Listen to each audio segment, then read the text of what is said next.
नमस्कार, आरोहण भारत पर आपका स्वागत है। अभी कुछ दिनों पहले यह खबर आई थी कि यूएसए के एक बड़े शहर बाल्टीमोर में एक शिप के टकराने से एक बड़ा ब्रिज कोलैप्स कर गया।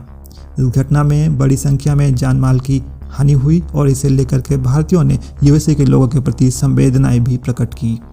परंतु एक तरफ जहां भारत के लोग इसे लेकर के दुख जता रहे थे, तो वहीं यूएसए में एक अलग ही कहानी गढ़ी जा रही थी।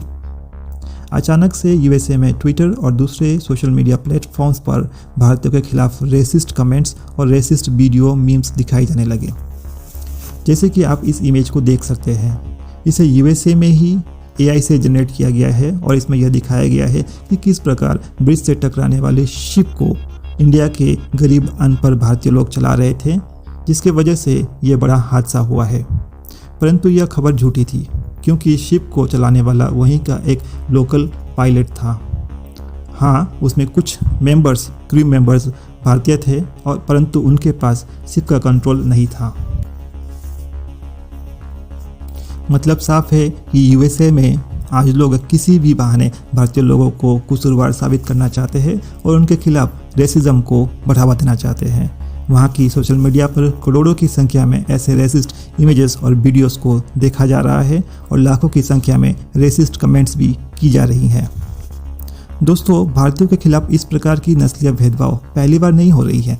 इससे पहले भी साउथ कोरिया से भी भारतीय लोगों के खिलाफ हो रहे नस्लीय भेदभाव की खबरें सुनने को मिली थी, जहां वहां के होटल्स और पब्स में भारतीय लोगों को उनके रंग के लिए अंदर जाने से रोका गया और यहाँ तक कि उन्हें गंदे जानवर तक कहा गया।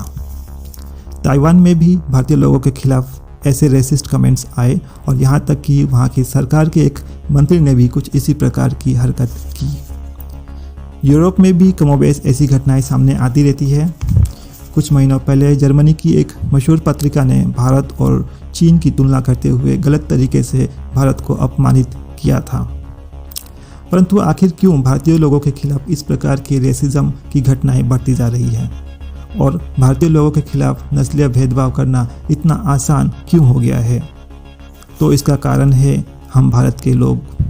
जी हाँ, सदियों से चली आ रही भारतीयों के खिलाफ नस्लीय भेदभाव को आज तक हमने केवल नज़रअंदाज किया है।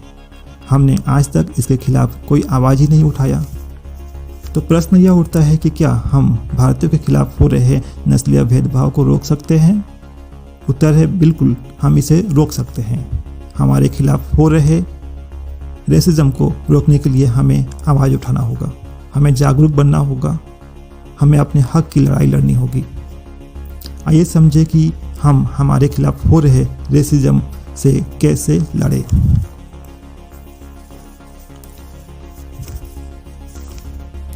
आज दुनिया के सभी देशों में नस्लवाद के खिलाफ कड़े कानून मौजूद है।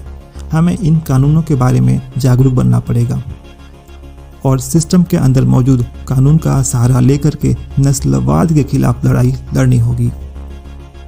मान लीजिए कि यदि आप किसी काम से या फिर उच्च शिक्षा के उद्देश्य से अमेरिका जाते हैं और दुर्भाग्य से आपके साथ वहाँ दुर्व्यवहार, अपमान या कोई नस्लीय भेदभाव होता है, तो ऐसे में आप क्या करें? आमतौर पर हम भारतीय ऐसी घटनाओं पर काफ़ी भावुक हो जाते हैं या फिर गुस्से से हाथापाई कर लेते हैं, परंतु इससे हमारा ही नुकसान होता है। ऐसी घटनाओं में हमें भावुक नहीं होना चाहिए, बल्कि तुरंत अपने मोबाइल से उस व्यक्ति की तस्वीर या वीडियो बना लेनी चाहिए जो हमारे साथ दुर्व्यवहार या नस्लीय भेदभाव कर रहा होता है। यदि हो सके तो उसका नाम और पता भी पता करनी चाहिए। बाद में ये सारी जानकारियाँ हमारी काफ़ी काम आती है। इसके बाद शांति से हमें वहाँ मौजूद भारतीय दूतावास यानी इंडियन एम्बेसी से कांटेक्ट करनी चाहिए और हमारे साथ हुए सभी घटना की पूरी जानकारी साझा करनी चाहिए। जब तक कि एम्बेसी से कोई सपोर्ट करने हमारे पास आए, हम चाहे तो वहाँ मौजूद लोकल अथॉरिटी जैसे कि वहाँ की पुलिस तक पहुँचकर वहाँ अपने साथ हुए घटना की सारी जानकारी और सबूतों को साझा करनी चाहिए। याद रहे कि सभी सबूतों को अन्य स्रोतों पर भी सुरक्षित करके जरूर रखें। ऐसे समय में निराश होकर के हार ना माने। विश्वास रखें कि आपकी आवाज़ और आपके साथ हुए अपराध के खिलाफ आपको न्याय जरूर मिलेगा तथा गुनहगारों को सजा भी जरूर होगी। आज हम यह भी देखते हैं कि अलग अलग गल्फ़ के देशों में भारत के मजदूर काम करने के लिए जाते हैं। वहाँ उनके साथ जानवरों की तरह बर्ताव किए जाते हैं। हर रोज़ उन्हें नस्लीय घटनाओं का शिकार बनना पड़ता है, यहाँ तक कि उनके पासपोर्ट को जब्त कर लिया जाता है और उन्हें जबरन काम पर लगा दिया जाता है। इस प्रकार की घटनाएं की खबरें अक्सर सुनने को मिलती है। ऐसे में किसी भी भारतीय को वहाँ जाने से पहले अपने कानूनी अधिकार तथा ऐसे परिस्थिति में इंडियन एम्बेसी तथा भारत सरकार से कैसे मदद ली जाए, इसकी पूरी जानकारी उन्हें होनी चाहिए। हम यही आशा करेंगे कि भविष्य में भारत इतना मजबूत हो जाए कि भारतीय लोगों को काम करने के लिए विदेशों में जाना ना पड़े और अपने देश में ही रहकर सम्मान से वह पैसा कमा पाए। भारतीयों के खिलाफ हो रहे नस्लवाद के खिलाफ भारत सरकार को भी गंभीरता से कार्य करने की आवश्यकता होगी। जिस प्रकार से इजराइल जैसे देशों ने एंटीसेमिटिज्म के खिलाफ कार्य किया, भारत सरकार को भी कुछ उसी प्रकार से अपनी नागरिकों की सुरक्षा और उसके साथ हो रहे नस्लीय अपराध के खिलाफ कार्य करना होगा और यूनाइटेड नेशन जैसे संस्थाओं में हिंदू फोबिया को लेकर के आवाज़ उठानी होगी।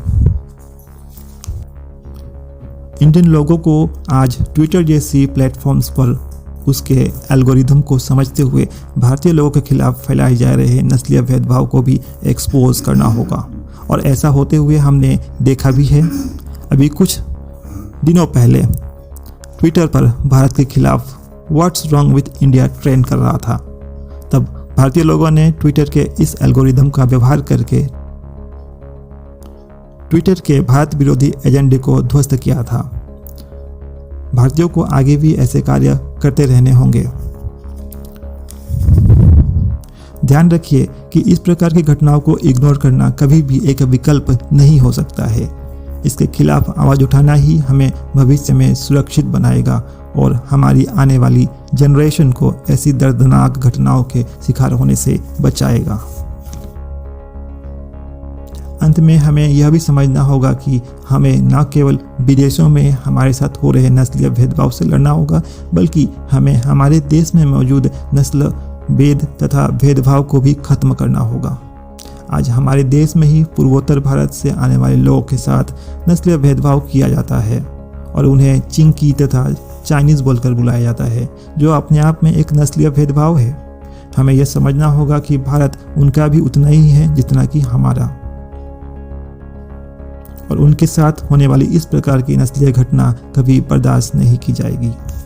आज हमारे ही देश में यूपी और बिहार से आने वाले लोगों को मारा पीटा जाता है, उनके साथ अपमान किया जाता है और उनके साथ भेदभाव जैसी घटनाएं आती रहती है। हमें इसके प्रति जिम्मेदार होना पड़ेगा। हमें यह समझना होगा कि देश का संविधान हर एक नागरिक को सम्मान के साथ देश में जीने का अधिकार प्रदान करता है। भारतीयों की जागरूकता ही उनके खिलाफ हो रहे नस्लीय भेदभाव से बचाएगी और आशा करते हैं कि हम आगे भी ऐसी घटनाओं को इग्नोर नहीं करेंगे और अपनी आवाज़ को बुलंद करते रहेंगे। भारतीयों के खिलाफ हो रहे नस्लीय भेदभाव के इस लड़ाई के बारे में आप क्या सोचते हैं और इस विषय में आपकी क्या सोच है, कमेंट बॉक्स में ज़रूर बताएं। वीडियो यदि पसंद आए तो इसे लाइक ज़रूर करें और ज़्यादा से ज़्यादा लोगों तक इसे शेयर भी करें। वीडियो में आज आपसे यहीं अलविदा लेना चाहेंगे। अंत तक जुड़े रहने के लिए बहुत बहुत धन्यवाद। जय हिंद, जय भारत।